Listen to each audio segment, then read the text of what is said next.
Wednesday. Starts like any day. Get the kids ready for school. Pack in those nootropics. Get the protein in.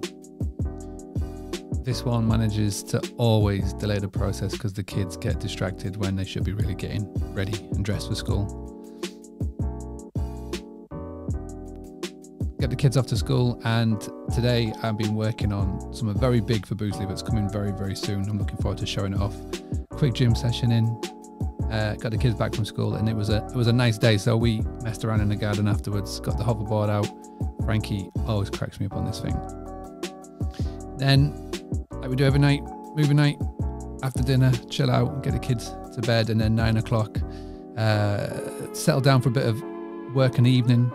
The last thing that I do every night, and I do this without fail, is I always write down the tasks that I have to do the next day. It's my little hack.